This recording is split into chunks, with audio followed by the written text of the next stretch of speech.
Visakhapatnam press club లో ఏపీకి film city కావాలి మా అసోసియేషన్ భవనం ఉండాలని జీఏ నారాయణరావు తెలిపారు. ఏపీలో ప్రతి ఒక్క థియేటర్ తెలంగాణ నిర్మాతల చేతుల్లోకి వెళ్లిపోవడం వల్ల థియేటర్లో వాళ్ళు ఆడింది ఆట పాడిందే పాట. నేడు ఒక ఫ్యామిలీ థియేటర్లో సినిమా చూడాలంటే ఇబ్బంది పడుతున్నారని, టికెట్ రేట్లు, థియేటర్లో ఉన్న పార్కింగ్ రేట్లు, అలా తినుబండార రేట్లు విపరీతంగా పెంచడంతో ఫ్యామిలీలో నలుగురు సినిమా చూడాలంటే జేబులో 2000 ఉండాలని, అందుకే సినిమా హాల్లో సినిమాలు చూడలేకపోతున్నారన్నారు. ఈ రేట్లను ఏపీ ప్రభుత్వం ఆలోచించి నిర్ణయాలు తీసుకోవాలని, పేద ప్రజలు మళ్లీ థియేటర్కు వచ్చేలా చూడాలని కోరారు. పాప్కార్న్ మాఫియా, పిల్లలకి తాగే గుక్కడి నీళ్లు కూడా ఈ మాఫియా ఆ స్థాయి నుంచి ఈ స్థాయికి దిగజారిపోవడాన్ని జీర్ణించుకోలేక, అడిగే మనిషి లేక ఆంధ్రప్రదేశ్ ప్రజలు మంచితనాన్ని ఆసరాగా తీసుకొని ఎక్కడో తెలంగాణ రాష్ట్రంలో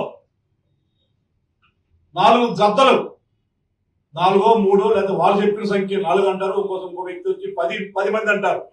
తెలంగాణ రాష్ట్రం, ఇది చాలా ఇంపార్టెంట్. తెలంగాణ రాష్ట్రానికి చెందినటువంటి గద్దలు ఆంధ్రప్రదేశ్ దోపిడీ చేయటం. ఈ మధ్య కాలంలో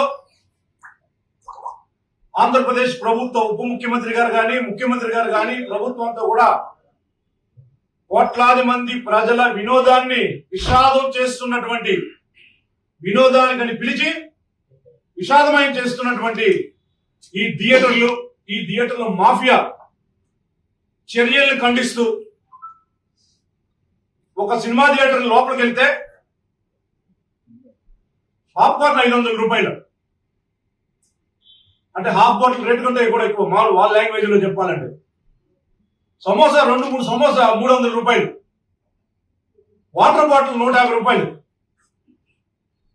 ఇంతకన్నా గొప్ప వరస్ట్ దోపిడీ, ఇంతకన్నా గొప్ప మాఫియా అయితే మాత్రం రాబోయే రోజుల్లో కానీ ఈ ఆంధ్రప్రదేశ్ చూడజాలదు ప్రజలందరూ కూడా. ఈ వేదిక ద్వారా ఆంధ్రప్రదేశ్ ప్రభుత్వానికి తక్షణం ఆంధ్రప్రదేశ్ లో ఉన్నటువంటి అన్ని రేంజ్ థియేటర్లు కూడా, అన్ని గ్రేట్ థియేటర్లు 1000 దాకా ఉంటే ఆ థియేటర్లు అన్నింటినీ కూడా కఠిన చర్యలు, నియంత్రణ అంతా కూడా ఆ నలుగురు చేతిలో కాకుండా ప్రభుత్వ చేతిలో పెట్టుకోవాలని ఈ వేదిక ద్వారా మొదటి డిమాండ్ చేయడం జరుగుతుంది. దీని మీద అవసరమైతే ఆ లాయర్ ద్వారా ఈ నెలలోనే